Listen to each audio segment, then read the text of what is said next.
warahmatullahi wabarakatuh. Bentuk dasar dalam komunikasi bisnis. Untuk melakukan komunikasi di dalam bisnis, ada dua bentuk dasar komunikasi. Yang pertama, komunikasi verbal, yaitu melalui tulisan dan lisan. Lisan itu lebih diminati di dalam bisnis karena dianggap lebih praktis, kemudian reaksi audiens lebih cepat terjadi, kemudian juga feedback lebih cepat bisa dilakukan, dan biasanya juga si komunikator itu bisa langsung menyampaikan ide, menyampaikan keinginan, menyampaikan harapan kepada orang lain.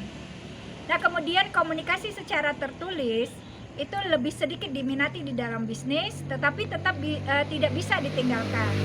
Karena di dalam bisnis itu karyawan perlu melakukan laporan, pembuatan laporan-laporan bisnis, surat menyurat di dalam bisnis, kemudian membuat spanduk, memo, banner, itu semuanya dilakukan secara tertulis.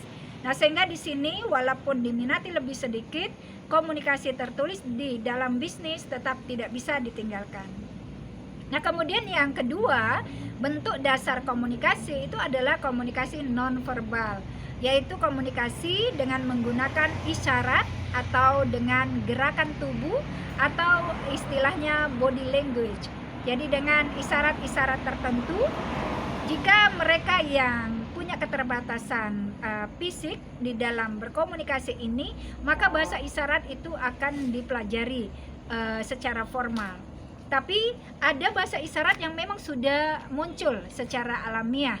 Misalnya setuju dengan mengangguk, tidak setuju dengan menggeleng, seperti itu. Nah, secara otomatis, secara alamiah, komunikasi nonverbal itu sudah bisa dipahami dari sejak manusia itu ada dengan tangisan misalnya, itu adalah bentuk komunikasi nonverbal yang dilakukan oleh manusia dalam hal ini.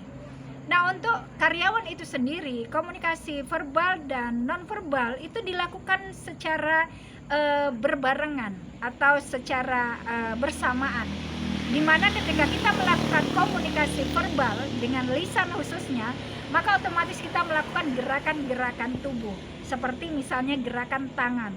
Nah, itu secara otomatis akan muncul secara berbarengan. Nah, oleh karena itu di dalam memahami bentuk dasar komunikasi ini, bagaimana seorang komunikator itu bisa memilih bentuk yang tepat ketika dia akan melakukan komunikasi di dalam bisnis. Di mana orang yang menyampaikan komunikasi itu disebut sebagai komunikator, dan pihak yang menerima informasi dari komunikasi itu disebut komunikan jika satu orang, dan audiens jika lebih dari satu orang. Nah, di dalam komunikasi itu sendiri, apa yang disampaikan? Jadi pelaksanaan komunikasi antara komunikator dan komunikan atau audiens itu terjadi penyampaian informasi, di mana di dalam informasi itu ada pesan-pesan yang ingin disampaikan kepada pihak lain.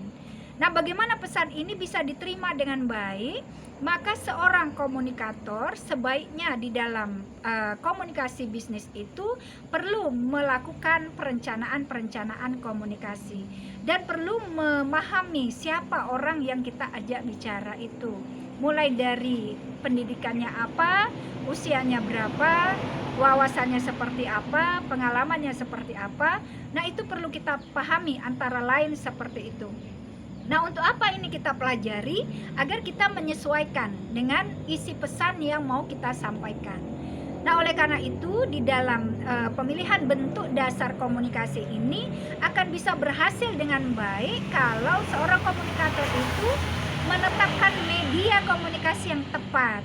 Jadi media komunikasi itu apakah face to face, apakah melalui telepon misalnya, apakah melalui surat bisnis, atau melalui media-media tertentu yang dipilih sesuai dengan situasi dan kondisi saat komunikasi sedang berlangsung, dan juga yang perlu dipertimbangkan kemampuan si komunikator itu dan kemampuan pihak yang diajak berbicara atau diajak berkomunikasi. Nah, Nah, kemudian di dalam pemilihan bentuk dasar komunikasi ini juga bagaimana seorang komunikator itu bisa menyesuaikan bentuk ini dengan strategi-strategi komunikasi yang mau dilakukan. Nah, oleh karena itu pemilihan bentuk komunikasi yang tepat akan bisa membuat komunikasi itu berjalan dengan lancar di dalam proses komunikasi dan di dalam mengantisipasi reaksi-reaksi negatif dari komunikan atau audiens yang kita ajak berbicara atau berkomunikasi. Nah, kemudian setelah bentuk dasar komunikasi ini, maka seorang komunikator perlu menetapkan tujuan komunikasinya. Apakah tujuannya informing atau menyampaikan informasi? Ini biasanya dilakukan untuk peluncuran produk-produk baru. Atau yang kedua, tujuannya adalah persuading, membujuk, merayu, mengajak kerjasama. Nah, ini biasanya dilakukan dalam bahasa-bahasa iklan. Bahasa-bahasa iklan yang menampilkan atau menonjolkan keunggulan-keunggulan dari barang atau jasa itu. Nah, yang ketiga, bisa juga tujuan itu ditetapkan apakah kita menginginkan collaborating atau terjadinya kerjasama antara si komunikator dengan pihak yang diajak berkomunikasi, terjadi kerjasama di dalam bisnis, terjadi transaksi. Nah, untuk mencapai ini tentunya proses dari awal penetapan bentuk dasar komunikasinya, kemudian penetapan dan penyusunan perencanaan untuk komunikasinya, sampai kepada bagaimana memilih tujuan yang tepat. Nah, proses-proses ini akan bisa membantu seseorang berhasil di dalam melakukan komunikasinya untuk keberhasilan suatu bisnis. Demikian, semoga bermanfaat. Wassalamualaikum warahmatullahi wabarakatuh.